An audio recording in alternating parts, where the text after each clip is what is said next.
Next topic है हमारे पास 3 marks and new Marxist. अच्छा, यहाँ पे उन्होंने ये बताया है कि जो 1960 और 1970 का टाइम पीरियड था वो एक सोशल टर्मोइल, यानी उस वक्त दुनिया में बहुत सारे सोशल प्रॉब्लम्स चल रहे थे, जैसे poverty, unemployment, protest, race issues और कैपिटलिज्म पे भी क्रिटिसिज्म हो रहा था उस टाइम पीरियड में। तो इस वक्त के जो स्कॉलर्स थे ना, सीडीए और सीडीएस के राइटर, वो कार्ल मैक्स और न्यू मार्क्सिस्ट से इंस्पायर हुए थे। सबसे पहले यहाँ पे कैपिटलिज्म के खिलाफ क्या ओवरव्यू था, उनका क्या कहना था। अब यहाँ पे उन्होंने ये कहा है कि कैपिटलिज्म जो है ना, अच्छा सबसे पहले तो कैपिटलिज्म होता क्या है। कैपिटलिज्म और सोशलिज्म दो डिफरेंट तरह के ना इकोनॉमिक सिस्टम है। कैपिटलिज्म में सरमायादाराना निज़ाम होता है, यानी जो जितनी मेहनत करता है वो उतना कमाता है, और इसमें हुकूमत का इतना इंटरफेयर नहीं होता, यानी हर किसी के अपने कारोबार होते हैं और इसमें हुकूमत का इतना इंटरफेयर नहीं होता। लेकिन इसमें ना फिर क्लासेस बन जाती हैं सोसाइटी में, और यानी तबकात में डिवीजन होती है, मिडिल क्लास और एलीट क्लास, इस तरह से, ठीक है। और दूसरा होता है सोशलिज्म, उसमें हुकूमत इंटरफेयर करती है, कुछ ममालिक में वो वाला निज़ाम राइज है, पाकिस्तान में कैपिटलिज्म ही है। अच्छा, सोशलिज्म या कम्युनिज्म में ये होता है कि उसमें सबकी फ़िक्स सैलरीज होती हैं और हुकूमत इंटरफेयर करती है, यानी आपने हुकूमत के लिए वर्क करना होता है और हुकूमत आपको सारे जो रिसोर्सेज हैं वो प्रोवाइड कर रही होती है, और उसमें इक्वलिटी का कॉन्सेप्ट दिया गया है, ठीक है। अब यहाँ पे कैपिटलिज्म में ये इन्होंने क्रिटिसाइज इसको इस तरह से किया था कि कैपिटलिज्म जो है ना वो सिर्फ एक इकोनॉमिक सिस्टम नहीं है, बल्कि एक ऐसी सोच है जो सोसाइटी को कंट्रोल करती है। किस तरह से कंट्रोल करती है। अब इन स्कॉलर्स ने ना कैपिटलिज्म के ज़रिए होने वाली सोशल इनइक्वालिटीज़ का एनालिसिस किया, लेकिन वो सिर्फ इकोनॉमिक एंगल पर नहीं रुक गए, उन्होंने लैंग्वेज और कल्चर को भी समझा था। एंटी रिडक्शनिस्ट मार्क्सिज्म क्या था, ये एक नया मार्क्सिस्ट व्यू था जिसमें ये माना गया था कि जो ज़िंदगी है ना वो सिर्फ पैसों से नहीं चलती है, ज़बान और कल्चर भी उसमें इम्पोर्टेंट होते हैं, ठीक है। अब यहाँ पे मार्क्स का इन्फ्लुएंस सीडीए में किस तरह से था।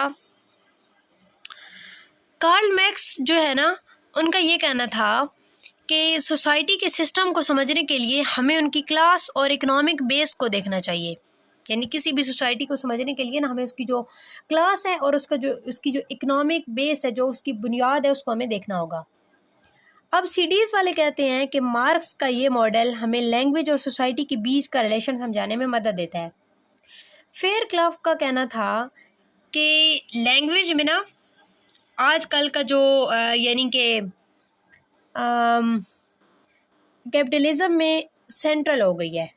किस तरह से लैंग्वेज जो है वो आजकल कैपिटलिज्म में सेंट्रल हो गई है। जिस तरह एड्स आपने देखे होंगे, social media post, PR campaigns होती हैं, तो उसमें प्रोडक्ट बिक रही होती हैं ज़बान का इस्तेमाल करके, ठीक है। तो इस तरह से लैंग्वेज जो है वो सेंट्रल हो चुकी है लैंग्वेज। और दूसरा पॉइंट हमारे पास ये है, also argue that Marx was well aware of the link between language and other dimension of the social। अच्छा, दूसरे डायमेंशंस कौन से हैं, जिस तरह से ना डायलेक्टिकल रिलेशन कहा जाता है, मतलब लैंग्वेज और जो मटेरियल वर्ल्ड है ना, रोजी रोटी सोसाइटी, ये एक दूसरे पर असर डाल रहे होते हैं, ठीक है। आगे यहाँ पे डिस्कर्सिव और एक्स्ट्रा डिस्कर्सिव का कॉन्सेप्ट दिया गया, ये हम पहले पढ़ चुके हैं। डिस्कर्सिव मतलब ज़बान और कम्युनिकेशन, और extra discursive social system, economy और पॉलिटिक्स वगैरह इसमें आ जाते हैं। ये दोनों अलग नहीं है बल्कि आपस में कनेक्टेड है। नेक्स्ट हमारे पास यहाँ पे एंथनी और गिडन का कॉन्सेप्ट है जो कि इम्पोर्टेंट है। अच्छा, इनका बेसिकली ये कहना था, ये मैंने हाईलाइट नहीं किया, ये आप लोग हाईलाइट कर लीजिएगा। एंथनी गिडेंस का बेसिकली ये कॉन्सेप्ट था कि लोग जो होते हैं ना वो सिर्फ सिस्टम के फॉलोअर नहीं होते, बल्कि वो उसको चेंज भी कर सकते हैं, ठीक है। अब जिस तरह से एक टीचर है, उसको कहा गया कि बच्चों को ये टॉपिक समझाएं, अब उसमें टीचर जो है वो अपने व्यूज़ भी दे सकता है, अपना जो इस टॉपिक के बारे में टीचर का ख्याल है, और इस तरह से करते करते चेंज लाया जा सकता है, यानी कि चेंज इम्पॉसिबल नहीं है। अल्थुसर का ये कॉन्सेप्ट था कि इन्होंने ये कहा था कि जब कोई रूलिंग क्लास ना लोगों की रजामंदी से उनको कंट्रोल करती है, सिर्फ ज़ोर ज़बरदस्ती से नहीं करती है। अच्छा, इसकी बेस्ट एग्जांपल ये है, इनका बेसिकली कहना ये था कि जब कहा जाता है ना कि कोई क्लास लोगों को कंट्रोल कर रही है, जिस तरह एलीट क्लास मिडिल क्लास को कंट्रोल कर रही है, तो ये कोई ज़ोर ज़बरदस्ती से नहीं होता है, ये उनकी मर्ज़ी से होता है। अब मर्ज़ी से कैसे होता है, इसकी मैं आपको एग्जाम्पल देती हूँ। जिस तरह चर्च में या स्कूल्स में, मीडिया, इन सब चीज़ों के ज़रिए उनको उनको आइडियोलॉजिकली कन्वेंस किया जाता है। अब जिस तरह बच्चे जो स्कूल में सीख के आते हैं वो घर में उन्हें अगर कहा जाए तो वो इतनी जल्दी नहीं मानते जो चीज़ वो स्कूल से सीख जाते हैं कि मेरी टीचर ने ये कहा था या हमारे स्कूल में तो ये हुआ था। इसी तरह से मस्जिद से जो चीज़ सीख के आते हैं वो अगर वो मतलब खेलते वक्त या वैसे फ्रेंड्स के साथ बैठ के सीखे तो इतनी उन्हें उनके लिए अहम नहीं होगी जितनी वो मस्जिद से सीख के आएंगे। तो ये आइडियोलॉजीज़ होती हैं, इनके ज़रिए जो असर होता है लोगों पे। फिर यहाँ पे कॉन्सेप्ट बताया है फ्रैंकफर्ट स्कूल और क्रिटिकल थ्योरी का के बारे में यहाँ पे बताया हुआ है। ये स्कॉलर मॉडर्न ज़माने के कैपिटलिज्म में कल्चर की कमर्शलाइजेशन यानी सेलिंग ऑफ कल्चर पे फोकस करते हैं। इस तरह से हैबरमास जो है उनका ये कॉन्सेप्ट था कि वैलिडिटी क्लेम्स, जब कोई बात सच्ची लगे तो वो 3 चीज़ों पर पूरी उतरनी चाहिए। किन किन चीज़ों पर? कि वो बात ट्रूथ हो, उसमें राइटनेस हो और ट्रूथफुलनेस हो। तो ये जो 3 पॉइंट हैं वैलिडिटी क्लेम है, ये आपने याद रखना है, ये आपसे पेपर में पूछा जा सकता है। नेक्स्ट हमारे पास टॉपिक 4 है पोस्ट स्ट्रक्चरल इन्फ्लुएंसेस। सबसे पहले तो पोस्ट स्ट्रक्चरलिज्म को समझ लेते हैं कि ये क्या होता है। पोस्ट स्ट्रक्चरलिज्म का मतलब होता है ये एक ऐसी सोच होती है या आप इसको थ्योरी कह सकते हैं जो ये कहती है कि मीनिंग फिक्स नहीं होते हैं, मतलब हर वक्त बदल जाता है, यानी कॉन्टेक्स्ट पे डिपेंडेंट होते हैं बेसिकली। ज़बान और सोसाइटी जो है और पावर, ये भी एक दूसरे से जुड़े होते हैं। तो ये 2 मेन पॉइंट्स हैं पोस्ट स्ट्रक्चरलिज्म के। अब इसमें मेन स्कॉलर कौन कौन से हैं? फुकाल्ट हैं, और फुकाल्ट के जो सीडीए पे असरात हैं उसमें यह है कि पहले भी हमने पढ़ा है पावर और नॉलेज का कनेक्शन, ये उस चीज़ के बारे में बात करते हैं। इसी तरह से दूसरा पॉइंट ये है कि डिस्कोर्स जो है ना वो सब कुछ डिसाइड करता है, ठीक है, किस तरह से, यानी लोगों की जो सोच होती है, उनकी जो पहचान होती है सोसाइटी में, वो ज़ुबान के ज़रिए ही बनती है ना। इसी तरह से डिस्कोर्स ही डिसाइड करता है कि क्या नॉर्मल है और क्या नहीं। जिस तरह मैंने आपको पहले रस्म और रिवाज की भी एग्जांपल दी। फिर यहाँ पे इंटरटेक्सचुअलिटी का भी कॉन्सेप्ट दिया गया है। व्हाट इज़ इंटरटेक्सचुअलिटी, ये भी हम पहले पढ़ चुके हैं कि किस तरह से एक टेक्स्ट दूसरे टेक्स्ट से जुड़ा होता है। ऑर्डर ऑफ डिस्कोर्स भी हम ऑलरेडी पढ़ चुके हैं कि हर फील्ड में, जैसे मीडिया, स्कूल, हॉस्पिटल, उसका एक अपना स्टाइल होता है, उसका अपना एक जॉनरा होता है, अपनी एक लैंग्वेज होती है। अब फेयरक्राफ्ट ने ना इसको ऐसे एलिब्रेट किया है, इस तरह से थॉन लीवान का ये भी कहना था, थ्यूवैन लीवान का ये कहना था कि डिस्कोर्स जो है ना ये एक सोशल प्रैक्टिस है जो रियलिटी बनाता भी है और उसको जस्टिफाई भी करता है। अब इसकी एग्जांपल मीडिया में जब बार बार किसी ग्रुप को डेंजरस दिखाया जाता है तो लोग उसे वाकई डेंजरस समझने लगते हैं, ठीक है। तो इस तरह से जो डिस्कोर्स है वो सोसाइटी को या वो रियलिटी को बनाता भी है और उसको जस्टिफाई भी करता है। फिर यहाँ पे कुछ और स्कॉलर्स के कॉन्सेप्ट हैं। Laclau and Mouffe has been less extensive as compare to that of Foucault. इनका बेसिकली ये कहना था कि डिस्कोर्स एलिमेंट्स का रिलेशन होता है, किस तरह से, यानी हर वर्ड का ना जो कॉन्सेप्ट होता है, जो उसका मतलब होता है ना, वो ज़ुबान के अंदर ही होता है, बाहर नहीं होता। आर्टिकुलेशन का क्या मतलब है? आर्टिकुलेशन ये आप लोग हाईलाइट कर ले। The notion of discourse emerge through articulation, ये एमसीक्यूज में आ सकते हैं। इसका बेसिकली ये मतलब था कि जब अलग अलग आइडियाज़ को मिलाकर कोई नया मतलब बनता है ना, जैसे इन्वायरमेंट प्लस पॉलिटिक्स, तो इसको ग्रीन पॉलिटिक्स कहा जाता है, ठीक है। तो इसको बेसिकली कहते हैं आर्टिकुलेशन, जब अलग अलग आइडियाज़ को मिलाकर एक नया मतलब बनता है। इस तरह से नोडल पॉइंट के बारे में बात हो रही है। इसका क्या मतलब था? इसका मतलब है कि जब जो पावरफुल कॉन्सेप्ट सब कुछ अपने गिर्द घुमा लेते हैं, जैसे फ्रीडम, डेमोक्रेसी, टेररिज्म, इस तरह के वर्ड यूज़ किए जाते हैं ना। कोई भी पॉलिटिकल पार्टी है, उनका कोई भी एम है, ये मेन जो की वर्ड्स है ना, ये वो यूज़ कर रहे होंगे। इनको यूज़ करके वो अपना जो मकसद है, अपनी कैंपेन चला रहे होते हैं। तो किस तरह से पावरफुल कॉन्सेप्ट को यूज़ किया जाता है और वो अपने गिर्द किस तरह से सब कुछ घुमा सकते हैं। पावर रिलेशन मतलब हर सोशल रिलेशन के पीछे कोई पावर होती है। जैसे कुछ लोग जो होते हैं ना, वो न्यूज़ चैनल को कंट्रोल कर रहे होते हैं।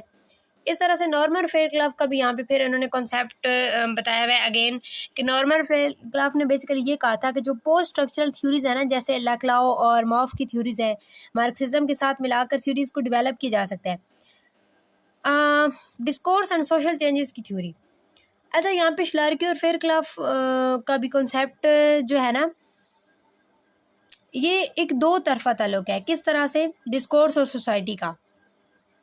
तो ये भी आपने याद रखना है। यहाँ पे सारों का ना जो मेन पॉइंट है वो इन्होंने बताया हुआ है। इस तरह से फेमिनिस्ट पोस्ट स्ट्रक्चरलिज्म, और यानी सीडीज़ में एक और स्ट्रॉन्ग ट्रेंड फेमिनिज्म का भी है। ज़बान और पावर को जेंडर के हवाले से देखा जाता है। अब बेसिकली मैं आपको बताती हूँ कि इस टॉपिक का मेन समरी है ना वो क्या है।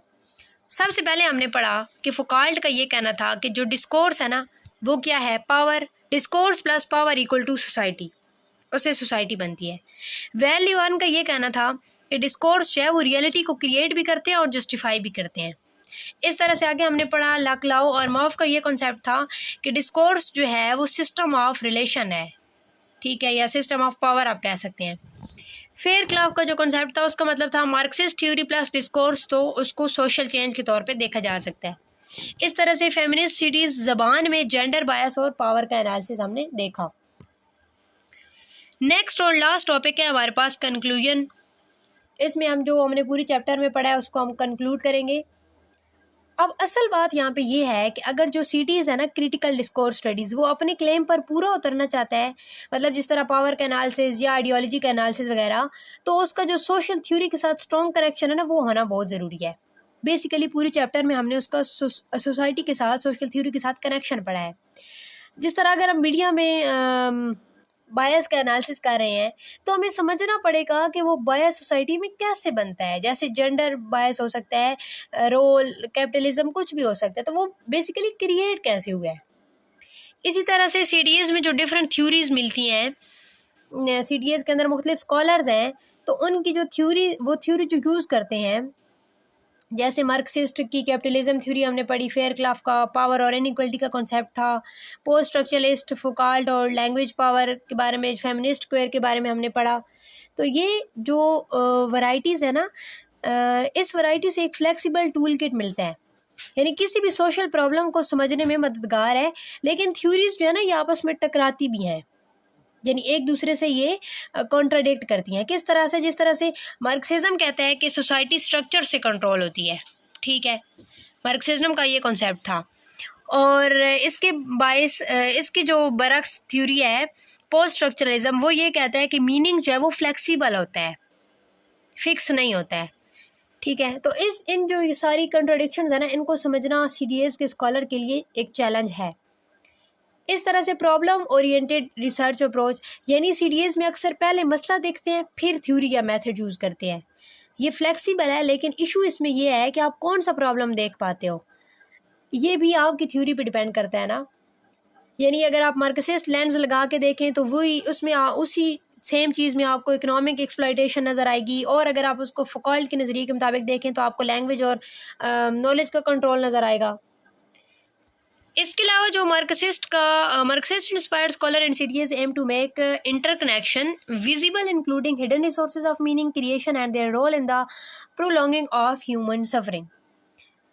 अब मार्क्सिस्ट सीडीएस स्कॉलर्स का मकसद हिडन पावर रिलेशन को सामने लाना है, मीनिंग क्रिएशन का जो तरीका है उसको देखना है, और ये बताना है कि जो लोगों के इमोशंस होते हैं या लोगों के जो दुख होते हैं उनको कैसे बरकरार रखते हैं वो। अब जिस तरह आपने एक न्यूज़ चैनल पे देखा होगा कि अगर सिर्फ एलीट क्लास के प्रॉब्लम को हाईलाइट किया जाए मुसलसल, तो इस तरह जो मिडिल क्लास लोगों के प्रॉब्लम्स होंगे ना वो दुनिया से छुप जाएंगे, वो एक यानी पुरानी बात हो जाएगी और उस पर कोई बात नहीं करेगा। वैसे न्यूज़ में मैंने देखा है मोस्टली जो गरीबों के मसाइल हैं ना वही ज़्यादा बताए जाते हैं। I don't know why, but वैसे मैंने ये नोट किया है। पोस्ट स्ट्रक्चरलिस्ट का मकसद जो है वो ये है कि जो डिफरेंस और फ्लेक्सिबिलिटी और जो ओपननेस है उसको प्रमोट करना है, कि हर आइडेंटिटी का आइडिया फिक्स नहीं होता, वो कॉन्टेक्स्ट पे डिपेंड कर रहा होता है। जैसे वुमन का मतलब हर कल्चर में और हर टाइम में डिफरेंट हो सकता है, उसको अलग तरीके से लिया जा सकता है।